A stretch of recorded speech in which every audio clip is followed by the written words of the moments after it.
Le président du Faso a séjourné hier à Banfora. Au programme de sa visite, un tour dans 2 unités industrielles phares de la localité. Il s'agit de la SN Sosuco et de la minoterie du Faso.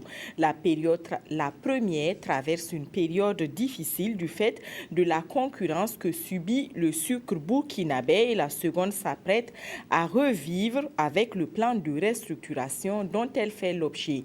Retour sur cette visite du président du Faso avec Simplice Barou. Jadis fleuron de l'industrie burkinabé, la SN Sosuco, située dans la commune de Brégadougou, est à la croisée des chemins en raison depuis quelques années de la mévente de sa production sucrière.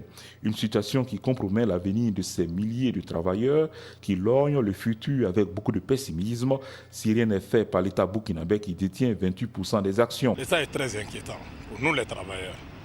Surtout nous qui avons passé 40 ans de notre vie dedans et plus même.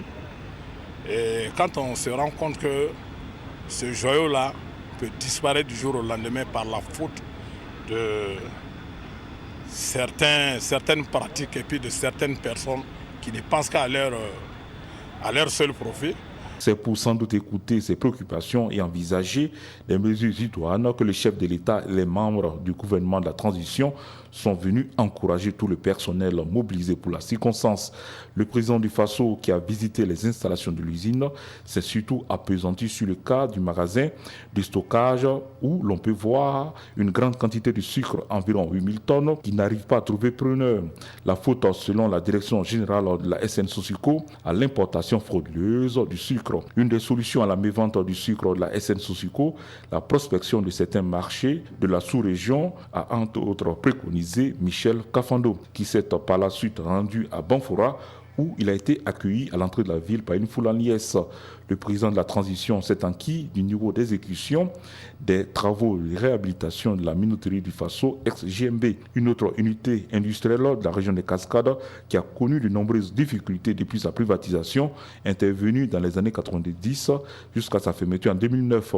Aujourd'hui, avec la création de la minoterie du Faso, l'État burkinabé a décidé de récapitaliser l'entreprise à près de 2 milliards de francs CFA et d'installer de nouveaux équipements. Des travaux exécutés à environ 90% d'après le directeur général de la minoterie du Faso. Une étape où l'équipement qui avait été diagnostiqué pour être monté sur l'usine pour permettre effectivement sa réhabilitation totale, nous sommes à un niveau pratiquement de 90% de matériel monté.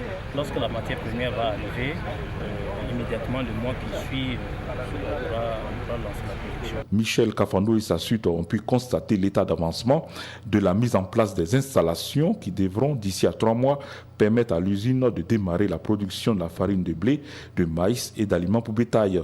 Mais avant cette phase, la minoterie du Faso a besoin d'un investissement supplémentaire de 2 milliards de nos francs en vue de l'achat de la matière première qu'est le blé, la réhabilitation de ses locaux administratifs de Banfora et Ouagadougou.